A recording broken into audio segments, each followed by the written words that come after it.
ಎಲ್ಲ ಪೂಜ್ಯರಲ್ಲಿ ತಮ್ಮೆಲ್ಲರಲ್ಲಿ ಪ್ರಣಾಮಗಳು. ದ್ವೇಷ ದ್ವೇಷ ಇದು ದುಃಖಕ್ಕೆ ಕಾರಣ. ಇದು ಇರಬಾರದು. ದ್ವೇಷ ಇದು ವಿಸ್ತಾರ ಆಗಿರಬಾರದು, ಹರುವಾಗಿರಬಾರದು, ಅದು ದೀರ್ಘಕಾಲೀನವಾಗಿರಬಾರದು. ಅದು ಸುಮ್ಮನೆ ಸ್ವಲ್ಪ ಸಿಟ್ಟು, ಸುಮ್ಮನೆ ವ್ಯಕ್ತ ದ್ವೇಷ ಇರಬಾರದು. ಬೇರಿಲ್ಲದ ಅದು ಲತೆ. ಬೇರಂದರೆ ದ್ವೇಷ, ಮ್ಯಾಲೇನಿರ್ತದಲ್ಲ ಅದು ಕೋಪ, ಅದು ಸಿಟ್ಟು. ಸಿಟ್ಟು ಬಹಳ ಹೊತ್ತಿರೋದಿಲ್ಲ, ದ್ವೇಷ ಬೇರು ಬಿಟ್ಟಿರ್ತದೆ, ಅದು ಕೆಡಿಸ್ತದೆ. ಕೋಪ ಅಲ್ಲ, ದ್ವೇಷ. ದ್ವೇಷ ಸಹಿತವಾದ, ದ್ವೇಷ ಮೂಲಿತವಾದ ಕ್ರೋಧ ಇತ್ತು ಅಂದರೆ ಜಗತ್ತನ್ನೇ ನಾಶ ಮಾಡ್ತದೆ. ದ್ವೇಷ ರಹಿತ ಇತ್ತು ಅಂದರೆ ಸೌಂದರ್ಯ ಹೆಚ್ಚಿಸ್ತದೆ. ಅದು ವೈಶಿಷ್ಟ್ಯ. ಅದಕ್ಕಾಗಿ ಇವು ಎರಡರ ಸಾಧನೆ, ಒಂದು ರಾಗ, ಇನ್ನೊಂದು ದ್ವೇಷ. ಇವು ಎರಡನ್ನ ಮನಸ್ಸಿನಿಂದ ದೂರ ಸರಿಸುವ ಸಾಧನದಲ್ಲ, ಅದೇ ಅಧ್ಯಾತ್ಮ ಸಾಧನ. ಇವು ಎರಡೂ ಇರೋ ತನಕ ನಾವು ದೂರ. ಎರಡೂ ಕಡಿಮೆಯಾದ ಬಳಿಕ ನಾವು ಸಮೀಪ. ಯಾರಿಗೆ? ಸತ್ಯಕ್ಕೆ ಸಮೀಪ, ದೇವನಿಗೆ ಸಮೀಪ. ಆದರೆ ಎರಡು ಇದ್ದು ಅಂದ್ರೆ ದೂರ ಅಷ್ಟೆ. ಬೇಕು. ದೇವರು ಎಲ್ಲೋ ಇರ್ತಾನ ಅಂತಲ್ಲ, ಅಥವಾ ಇಲ್ಲಿ ಹೀಗೆ ಇರ್ತಾನ ಅಂತಲ್ಲ. ದೇವ ಅನ್ನೋ ಒಂದು ಸತ್ಯ ವಸ್ತು ಹೇಗದ ಅಂದ್ರೆ ಅದು ಅತ್ಯದ್ಭುತ, ಅದು ಅದ್ಭುತ. ಅದನ್ನು ನಾವು ಎರಡು ರೀತಿಯಿಂದ ನೋಡೋದು. ಒಂದು, ಅದನ್ನು ಅಂತರಂಗದಲ್ಲಿ ನೋಡೋದು, ಕಣ್ಣಿನಿಂದಲ್ಲ, ಶುದ್ಧವಾದ ಮನಸ್ಸಿನಿಂದ. ಅಧ್ಯಾತ್ಮ ಯೋಗಾಧಿಗಮೇನ ದೇವಂ ಮತ್ವಾ. ಇಲ್ಲ, ಎಷ್ಟು ಚಲೋ ಹೇಳ್ತಾರೆ. ಅಧ್ಯಾತ್ಮ ಯೋಗಾಧಿಗಮೇನ ದೇವಂ ಮತ್ವಾ ಧೀರಃ ಹರ್ಷ ಶೋಕೌ ಜಹಾತಿ. ಅದೊಂದು ಅಧ್ಯಾತ್ಮ ಯೋಗ. ಸುಮ್ಮನೆ ಮನಸ್ಸಿನಲ್ಲಿ ಮನಸ್ಸನ್ನು ಸ್ವಚ್ಛಾಗಿ ಹರವಿಕೊಂಡಿದ್ರೆ ಅಲ್ಲಿ ಅಭಿವ್ಯಕ್ತ ಆಗೋದೇ ದೇವ. ಅದು ಬೇರೆ ಬೇರೆ ರೂಪದಲ್ಲಿ. ಹಾಗೇ ಹೊರಗೆ ಮನಸ್ಸು ರಾಗ ಮುಕ್ತವಾಗಿತ್ತು ಅಂದರೆ ಒಂದೇ ವಸ್ತುವನ್ನು ಪ್ರೀತಿಸುವ ಬದಲು ಜಗತ್ತನ್ನು ಪ್ರೀತಿಸಲಿಕ್ಕೆ ಪ್ರಾರಂಭ ಮಾಡಿದರೆ ರಾಗ ಹೋಗಿ ಅದು ವಿಸ್ತಾರವಾದ ಭಕ್ತಿಯಾಗ್ತದೆ. ಆ ಕ್ಷಣಕ್ಕೆ ಜಗತ್ತೆಲ್ಲ ದೇವನ ರೂಪವಾಗಿ ಕಾಣುತ್ತದೆ. ಎರಡೂ ಇದು. ಕಣ್ಣ ಮುಚ್ಚಿದಾಗ ಮನಸ್ಸಿನ ಮಧ್ಯ, ತಿಳಿಯಾದ ಮನಸ್ಸಿನ ಮಧ್ಯ ಅದರ ಆವಿಷ್ಕಾರ. ಕಣ್ಣು ತೆರೆದಾಗ ಸುಂದರವಾದ ಭಾವ, ಪ್ರೇಮ ಭಾವ ಹೀಗೆ ಹರುತು ಅಂದರೆ ಏನು ಕಾಣಿಸ್ತದೆ ಅದು ಪ್ರಿಯವಾಗಿ, ದಿವ್ಯವಾಗಿ ಕಾಣಿಸ್ತದೆ. ಅಂಥ ಒಂದು ಸುಂದರ ಮಾತನ್ನು ಋಷಿ ಹೇಳ್ತಾನೆ. ತದೇಜತಿ ತನ್ನೈಜತಿ ತದ್ದೂರೇ ತದ್ವಂತಿಕೆ ತದಂತರಸ್ಯ ಸರ್ವಸ್ಯ ತದು ಸರ್ವಸ್ಯಾಸ್ಯ ಬಾಹ್ಯತಃ. ಹೇಗದ ದಿವ್ಯ ವಸ್ತು ದೇವ ಅಂತ ನಾವು ಎದಕ್ಕೆ ಕರಿತೇವಿ, ಅದು ಹೇಗದ? ತದೇಜತಿ ತನ್ನೈಜತಿ, ಅದು ಸ್ಥಿರವಾಗಿ ಅದ. ಅಷ್ಟೇ ಅಲ್ಲ, ಚಲಿಸ್ತಾನೂ ಅದ. ಅದರರ್ಥ ಯಾವುದು ಸ್ಥಿರ ಅದ ಅದು ದೇವನ ಒಂದು ರೂಪವೇ. ಯಾವುದು ಚರ ಅದ ಅದು ದೇವನ ಒಂದು ರೂಪವೇ. ಇದ ಅಂತಲ್ಲ, ಎರಡು ಅತ್ಯಂತದೇ ಜತೆ ತನ್ನೈಜತೆ, ಎಲ್ಲೆಲ್ಲೂ ಕಂಪನಿಲ್ಲ ಅಚಲ, ಅದು ದೇವ. ಎಲ್ಲೇನು ಇದೊಂದು ಭೂಮಂಡಲ. ಇದು ಎಂಥ ಎತ್ತರವಾದ ಬೆಟ್ಟಗಳು. ಸುಮ್ಮನೆ ಎತ್ತರವಾದ ಗೌರಿ ಶಂಕರ ಶಿಖರ ಎಷ್ಟು ಸುಂದರ ಎತ್ತರ, ಸುಮ್ಮನೆ ನೋಡಬೇಕು. ಅದು ಚಲಿಸೋದಿಲ್ಲ, ಆದರೂ ಅದು ದೇವನ ರೂಪ. ಅದು ದೇವನ ರೂಪ. ಯಾಕೆ ಹಂಗೆ ಕಾಣಿಸ್ತದಂದ್ರೆ, ನಮಗೇನು ಮೊದಲ ರಾಗ ಅಂತ ಇತ್ತೋ ಆ ರಾಗ ಶುದ್ಧವಾಯಿತು ಅಂದರೆ ಭಕ್ತಿ ಆಗ್ತದೆ. ಭಕ್ತಿ ಆಯಿತು ಅಂದರೆ ಇರೋ ವಸ್ತುಗಳಲ್ಲಿ ದೇವನ ಅಸ್ತಿತ್ವ. we begin to feel the presence of the divine. In mountains and valleys, in rivers and oceans. ಯಾವಾಗ ಮನಸ್ಸು ಸ್ವಚ್ಛಾಗಿ ರಾಗ ಹೋಗಿ ಅದು ಸುಂದರ ಅನುರಾಗವಾಗ್ತದೆ, ಪರಮ ಪ್ರೇಮವಾಗ್ತದೆ, ಭಕ್ತಿಯಾಗ್ತದೆ, ವಸ್ತುಗಳಲ್ಲಿ ದೇವನ ಅಸ್ತಿತ್ವ ಅನಿಸಕ್ಕೆ ಶುರುವಾಗ್ತದೆ. ಅದು ಬೆಟ್ಟನೇ ಇರಬಹುದು, ಎತ್ತರವಾದ ಬೆಟ್ಟ ಇರಬಹುದು, ವಿಶಾಲವಾದ ಸಾಗರ ಇರಬಹುದು. ಅವುಗಳನ್ನು ನೋಡಿದಾಗ ದೇವನ ಕಂಡಷ್ಟು ಸಂತೋಷ ಉಂಟಾಗ್ತದೆ. ಅದು ದೇವನ ರೂಪ. ದೇವನ ರೂಪ ಯಾವಾಗ ಭಕ್ತಿಯಾದಾಗ. ತದೇ ಜತೆ, ಮತ್ತು ಅಷ್ಟೇ ಅಲ್ಲ, ಏನು ಚಲಿಸ್ತದ ಈ ಜಗತ್ತಿನೊಳಗ ಅದು ಎಲ್ಲವೂ ದೇವನ ರೂಪ. ಹೊಳೆ ಹರಿತಾದ, ಗಾಳಿ ಬೀಸ್ತಾದ, ಸೂರ್ಯ ಚಲಿಸ್ತಾ ಇದ್ದಾನ, ನಕ್ಷತ್ರಗಳು ಹೊಳಿತಾ ಇದ್ದಾವ. ಚಲನ, ಎಲ್ಲೆಲ್ಲಿ ಚಲನದ, ಯಾವುದು ಚಲಿಸ್ತದ ಅದರ ಒಳಗೂ ಸಹಿತ ದೇವ. ನೀರಿನೊಳಗ ದೇವ, ಜಲದಲ್ಲಿ ವಾಯುವಿನಲ್ಲಿ ದೇವ, ಚಲಿಸುವ ಸೂರ್ಯ ದೇವ. ನೋಡಬೇಕು. ಅಷ್ಟೇ ಅಲ್ಲ, ಮನುಷ್ಯನೇ ನೀನೂ ಚಲಿಸ್ತೀಯಲ್ಲ, ನೀನೂ ಒಂದು ದೇವ. ಚಲಿಸುವ ರೂಪದಲ್ಲಿ ದೇವನ ಆವಿಷ್ಕಾರ. ಅಲ್ಲೇನು ನೋಡಬೇಕು, ಎಂಥ ಅದ್ಭುತ ಜೀವನವನ್ನು ಸಾಗಿಸ್ತಾರಲ್ಲ, ಕಾಣಬೇಕು ಒಂದಿಷ್ಟು. ಅದಕ್ಕೆ ಭಾರತೀಯರು ಹೇಳಿದರು, ದೇವನನ್ನು ನೀನು ಗುರುತಿಸಬೇಕಾಗಿತ್ತು ಅಂದರೆ ಮಾತೃದೇವೋ ಭವ. ನಿನ್ನ ಮನೆಯೊಳಗೆ ನಿನ್ನ ತಾಯಿ ದೇವರು ಅಂತ ಭಾವಿಸು, ಅದು ಪವಿತ್ರ ದೃಷ್ಟಿ. ನಿನ್ನ ತಂದೆ ದೇವರು ಅಂತ ಭಾವಿಸು, ನಿನಗೆ ಕಲಿಸಿದ ಶಿಕ್ಷಕ ದೇವರಂತ ಭಾವಿಸು. ಮನೆಗೆ ಬಂದು ನಿನ್ನ ಕೂಡ ಬಂದಿಷ್ಟು ಒಳ್ಳೆಯ ಮಾತನಾಡಿ ಹೋಗುವ ಅತಿಥಿ ದೇವ ಅಂತ ಭಾವಿಸು. ಆ ರೀತಿ ನೋಡು ಮನುಷ್ಯನೇ, ಇವರೇ ಚಲಿಸುವ ದೇವರು. ಚರಿಸ್ತಾ ಇದ್ದಾರ ದೇವರು. ನೋಡೋ ದೃಷ್ಟಿ ಎಷ್ಟು ಅದ್ಭುತ.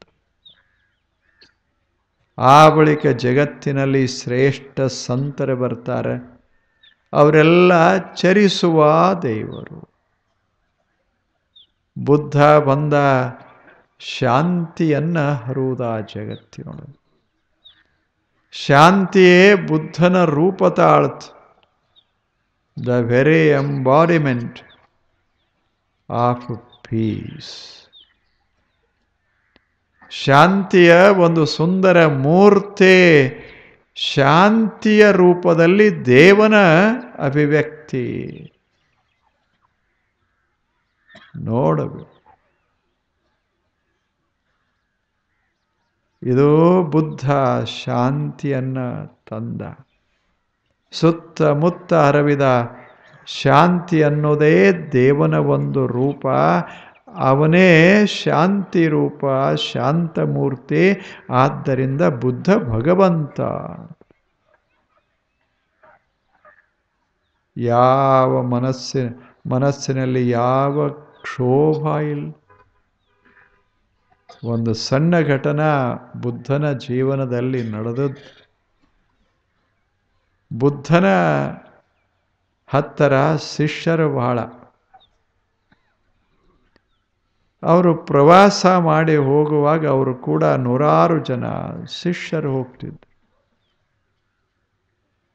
ಬುದ್ಧನ ಸಮೀಪಕ್ಕೆ ಒಬ್ಬ ಶಿಷ್ಯ, ಬಹಳ ಒಳ್ಳೆಯ ಶಿಷ್ಯ. ಆತ ಬುದ್ಧನ ಒಂದು ಬಟ್ಟೆ, ಬುದ್ಧನ ಆಸ್ತಿ ಅಂದ್ರೆ ಅವನದೊಂದು ಬಟ್ಟೆ,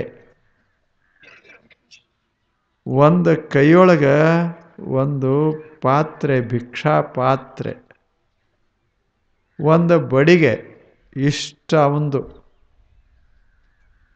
ಆತ ಏನು ಮಾಡ್ತಿದ್ದ, ಬಡಿಗೆ ಒಂದನ್ನು ಬಿಟ್ಟು ಈ ಬಟ್ಟೆ, ಚೀವರ ಅಂತಾರೆ ಅದಕ್ಕೆ, ಆ ಚೀವರ, ಬಟ್ಟೆ ಮತ್ತು ಭಿಕ್ಷಾ ಪಾತ್ರೆ ಎರಡನ್ನ ಶಿಷ್ಯರ ಕೈಯಾಗ ಕೊಡ್ತಿದ್ರು.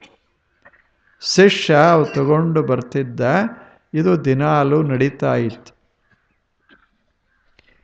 ಎಲ್ಲರ ಜೀವನದಾಗ ಮಜಾ ನಡೀತದೆ. ಇಷ್ಟೆಲ್ಲ ಶಿಷ್ಯರಿದ್ರು, ಒಬ್ಬೊಬ್ರು ಬಿಟ್ಟು ಆದರು. ಏನಿವ ಬರೀ ಅದನ್ನ ಹೇಳ್ತಾನೆ, ಶಾಂತಿ ಶಾಂತಿ ಶಾಂತಿ, ಏನದ ಇಲ್ಲ, ನನಗೂ ಅಷ್ಟು ತಿಳಿದಿಲ್ಲೇನು, ನಾನು ಹೋಗಿ ಬೆಳಿತೇನೆ ಅಂತ ಹೋದರು. ಎಷ್ಟು ಜನ ಶಿಷ್ಯರಿದ್ರು ಎಲ್ಲ ಹೋದ್ರು. ಒಬ್ಬ ಉಳಿದದ್ದ ಕೊನೆಗೆ.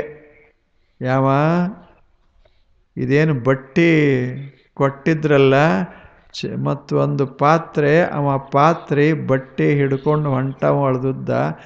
ಆ ದಾರಿಯೊಳಗೆ ಬುದ್ಧ ಹೋಗ್ತಾ ಇದ್ದ, ಹಿಂದೆ ಶಿಷ್ಯ ಇದ್ದ. ಅವ ದಾರ್ಯಾಗ ಮುಂದೆ ಬಂದ, ನಮಸ್ಕಾರ ಮಾಡ್ದ, ಬುದ್ಧಂ ಶರಣಂ ಗಚ್ಛಾಮಿ ಅಂದ. ಇವ್ರು ನೋಡಿದರು, ಏನು ಅಂತ ಕೇಳಿದರು. ನಿಮ್ಮ ಬಟ್ಟೆ, ನಿಮ್ಮ ಪಾತ್ರೆ, ಭಿಕ್ಷಾ ಪಾತ್ರೆ ತಗೊಳ್ರಿ ಅಂತ ಕೊಟ್ಟ. ಏನು ಮಾಡ್ತೀಯ ಅಂತ ಕೇಳಿದರು. ಆತ ಹೇಳ್ದ, ಎಲ್ಲರೂ ಹೋಗ್ಯಾರ, ನಾನು ಹೊರಟೆ ಅಂದ. ಪಾತ್ರೆ ಹಿಂಗೆ ಕೊಟ್ಟ, ಚೀವರ ಕೊಟ್ಟ. ಆತ ಕೊಟ್ಟು ಹೀಗೆ ಹೊರಟ. ಬುದ್ಧನ ಮುಖದ ಮ್ಯಾಲ ಒಂದೀಟು ಕಳಿ ಬದಲಾಗಿರಲಿಲ್ಲ. ಅಷ್ಟೇ 10,000 ಶಿಷ್ಯರಿದ್ದಾಗಲೂ ಅಷ್ಟೇ ಶಾಂತ. ಎಲ್ಲರೂ ಬಿಟ್ಟು ಹೋದಾಗಲೂ ಅಷ್ಟೇ ಶಾಂತ. ಎಷ್ಟು ಆಶ್ಚರ್ಯ! ಬುದ್ಧನ ಜೀವನದ ಒಂದು ಘಟನಾ ಇದು. ಮತ್ತೆ ಬಂದರು ಆ ಮಾತು ಬೇರೆ. ಯಾಕಂದ್ರೆ ಹೋದವರೆಲ್ಲ ಭಿಕ್ಷಾಕ್ ಹೋಗ್ತಿದ್ರು, ಬುದ್ಧ ಎಲ್ಲಿ ಅಂತ ಜನ ಕೇಳ್ತಿದ್ರು. ಇವ್ರನ್ನ ಕೇಳ್ತಿದ್ದಿಲ್ಲ, ಬುದ್ಧ ಎಲ್ಲಿದಾನ ಅಂತ ಕೇಳ್ತಿದ್ರು. ಅವ್ರು ನಾವು ಬಿಟ್ಟು ಬಂದೇವಿ ಅಂದ್ರೆ, ಅಲ್ಯಾಕೆ ಬಿಟ್ಟು ಬಂದ್ರಿ ಅಂದರು. ಎಂಥ ಬುದ್ಧ, ಅವನ್ಯಾಕೆ ಬಿಟ್ಟು ಬಂದಿ ಅಂದರು. ಜನ ಬಯ್ಯಾಕೆ ಹತ್ತಿದರು. ಮತ್ತೆ ತಿರುಗಿ ಹೋದರು. ಹೋಗಿ ಸುತ್ತಮುತ್ತ ಬುದ್ಧಂ ಶರಣಂ ಗಚ್ಛಾಮಿ ಅಂತಿದ್ರು. ಆತ ಆವಾಗಲೂ ಸಹಿತ ಅಷ್ಟೇ ಶಾಂತರಾಗಿ.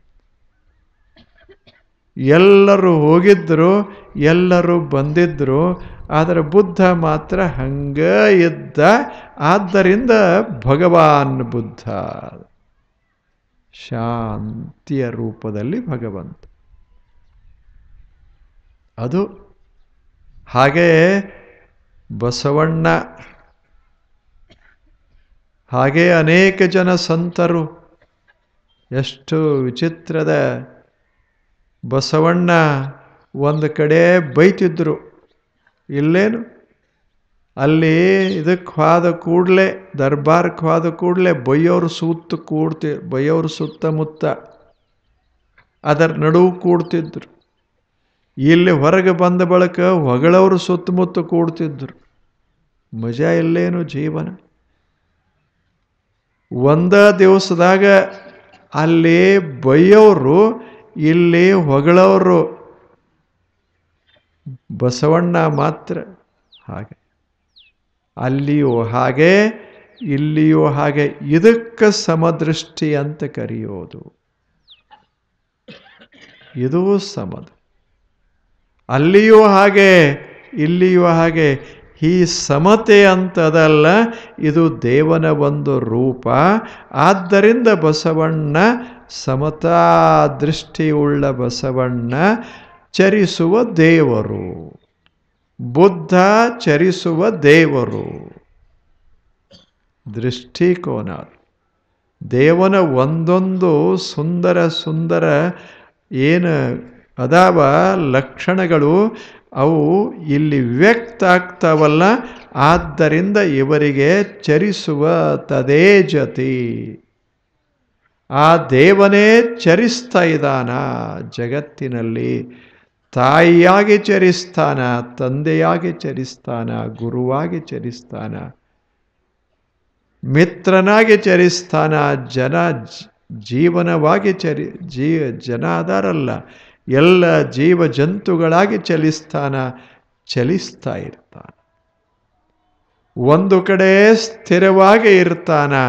ಬೆಟ್ಟಗಳ ಮಧ್ಯ, ಸಾಗರದ ಮಧ್ಯ, ಭೂಮಿಯ ಮಧ್ಯ, ಅಲ್ಲಿ ಸ್ಥಿರ, ಇಲ್ಲಿ ಚರ. ತದೇಜತೆ ತತ್ ನ ಏಜತೆ. ಈ ದೃಷ್ಟಿಕೋನ ಬರ್ತದೆ ಯಾವಾಗ ಮನಸ್ಸು ಸ್ವಚ್ಛಾಗಿ ರಾಗ ಹೋಗಿ ಭಕ್ತಿ ಆಗ್ತದೆ. ಆವಾಗ ವಸ್ತುವಿನಲ್ಲಿ ದೇವರನ್ನು ಕಾಣಕ್ಕೆ ಶುರು ಮಾಡ್ತಾನೆ ಮನುಷ್ಯ. ಎಷ್ಟು ಛಲೋ ಯೋಗ ಇದು, ಎಷ್ಟು ಅದ್ಭುತವಾದ ಯೋಗ. ನೋಡಬೇಕು, ಕಲಿಬೇಕು. ದೇವರು ಎಲ್ಲೋ ಇರೋದಿಲ್ಲ, ಚರಿಸೋದರಗ ದೇವರು, ಇರೋದರಗ ದೇವರು. ತದೇಜತೆ ತನ್ನೈಜತೆ. ಛಲೋ ಇಲ್ಲ. ತದ್ದೂರೇ ತದ್ವಂತಿಕೆ. ದೂರ ದೂರ ಅಂತ ಯಾವುದಕ್ಕೆ ನಾವು ಕರಿತೇವೆ, ಬಹಳ ದೂರ, ಅದು ದೇವರೇ. ತದ್ವಂತಿಕೆ ಸಮೀಪ ಸಮೀಪ ಯಾವುದದ ಅದು ದೇವರೇ. ಎರಡು. ಇನ್ನೊಂದು ಅರ್ಥದಲ್ಲಿ ಮನಸ್ಸು ಸ್ವಚ್ಛ ಇಲ್ಲದೆ ಇದ್ದರೆ ದೇವರು ದೂರ. ಮನಸ್ಸು ತಿಳಿಯಾಯಿತು ಅಂದರೆ ದೇವರು ಸಮೀಪ. ನೋಡೋ ದೃಷ್ಟಿಕೋನದಾಗದ. ಒಂದೇನೋ ಕಥೆ ಹೇಳ್ತಿರ್ತಾರೆ, ಭಾಳ ಸಣ್ಣ ಕಥೆ. ಒಬ್ಬ ಪೂಜಾರಿ,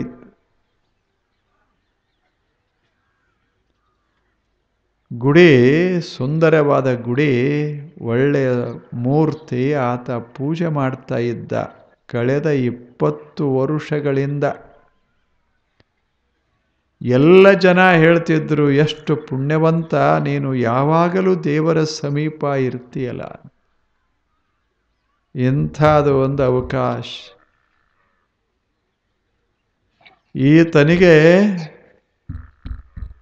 ಈತ ಏನು ಮಾಡ್ತಾ ಇದ್ದ, ಈತನಿಗೆ ಮಕ್ಕಳು ಆದವು, ಮೊಮ್ಮಕ್ಕಳಾದವು. ಪ್ರಪಂಚ ದೊಡ್ಡದಾಯಿತು. ಆವಾಗ ಪೂಜಾರಿ ವಿಚಾರ ಮಾಡಕ್ಕೆ ಶುರು ಮಾಡ್ದ, ಇದೆಲ್ಲ ನಿಭಾಯಿಸಿಕೊಂಡು ಹೋಗೋದು ಕಷ್ಟ ಆಗ್ತದೆ, ಸ್ವಲ್ಪ ಇದನ್ನು ಹೆಚ್ಚು ಮಾಡಬೇಕು ಅಂತ ಆದಾಯ. ಅಲ್ಲಿಂದ ಮೊದಲ ಹೆಂಗಿತ್ತು ಅಂದರೆ, ದೇವರು ಭಕ್ತನ ನಡುವ, ದೇವರ ಕಡೆ ಭಕ್ತನ ಲಕ್ಷ್ಯ ಎಳಿತಾ ಇದ್ದ ಪೂಜಾರಿ. ದೇವರಿಗೆ ನಮಸ್ಕಾರ ಮಾಡು ಅಂತಿದ್ದ, ದೇವರನ್ನು ನೋಡುವಂತಿದ್ದ, ಮಂತ್ರ ಅನ್ನುವಂತಿದ್ದ. ಈಗ ದಕ್ಷಿಣ ಹಾಕುವನಕ್ಕೆ ಶುರು ಮಾಡಿದ. ಯಾಕೆ ಕೊರತೆ ಆಗಿತ್ತು? ಮೊದಲ ಭಕ್ತ ಕಾಣಿಸ್ತಾ ಇದ್ದ, ದೇವ ಕಾಣಿಸ್ತಾ ಇದ್ದ. ಯಾವಾಗ ಮನಸ್ಸಿನಲ್ಲಿ ಇದು ಶುರು ಆಯಿತೋ ಅಲ್ಲಿಗೆ ದೇವರು ದೂರಾದ, ಭಕ್ತ ದೂರಾದ, ತಟ್ಟೆ ಉಳಿತಷ್ಟೇ. ದಿನಾಲು ಎಣಸಕ್ಕೆ ಶುರು ಮಾಡ್ದ. ಎಣಸ್ದ ಕೊನೆಗೆ ತಲೆಯಾಗಿ ಏನು ಉಳಿತು ಅಂದ್ರೆ ಎಣಿಕೆ ಉಳಿತು. ದೇವರು ವಾದ, ಭಕ್ತವಾದ, ದೂರಾದ. ಮತ್ತು ಎಲ್ಲಿದಾನ? ಅಲ್ಲೇ ಅದಾನ. ಯಾವ ಗುಡಿಯಲ್ಲಿ ಮೊದಲಿದ್ದ ಅದೇ ಗುಡಿಯಲ್ಲಿ ಈಗದಾನ, ಆದರೆ ದೂರ ದೂರ. ನಮ್ಮದು ಹಂಗೆ. ನಾವು ಹೋಗಿರ್ತೇವಲ್ಲ ಒಳಗೆ, ಬಹಳ ಭಕ್ತಿಯಿಂದ ಒಳಗೆ ಹೋಗಿರ್ತೇವೆ. ಅಲ್ಲಿ ನೋಡ್ತೇವೆ ಏನು ಕಿರೀಟ, ದೂರವಾದ ದೇವರು. ದೇವರು ನೋಡಕ್ಕೆ ಹೋಗಿರ್ತೇವೆ, ಕಿರೀಟ ಕಡೆ ಲಕ್ಷ್ಯ ಹೋಗ್ತದೆ. ಕಿರೀಟ ಉಳಿತದೆ, ದೇವರು ಹೋಗ್ತಾನೆ. ಅಂದರೆ ದೇವರು ದೂರ ಸಮೀಪ ಅಲ್ಲ. ನಮ್ಮ ಮನಸ್ಸೇ ಒಮ್ಮೆ ದೂರ ಮಾಡ್ತದೆ, ಒಮ್ಮೆ ಸಮೀಪ ಮಾಡ್ತದೆ. ಸ್ವಚ್ಛಿದ್ರ ಸಮೀಪ ಆಗ್ತದೆ, ಹೊಲಸಾದರೆ ದೂರ ಆಗ್ತದೆ. ಅದಕ್ಕೆ ದೇವರು ನಮ್ಮಿಂದ ದೂರೂ ಇಲ್ಲ, ಸಮೀಪವೂ ಇಲ್ಲ, ಇದ್ದಂಗೆ ಇರ್ತಾನೆ. ನಾವು ಸಮೀಪ ಮಾಡಿಕೊಳ್ಳೋದದ, ನಾವು ದೂರ ಮಾಡಿಕೊಳ್ಳೋದದ. ನೋಡೋ ದೃಷ್ಟಿಕೋನ ಎಷ್ಟು ಚಲೋ ಅದ. ನಾಳೆ ಬನ್ನಿ.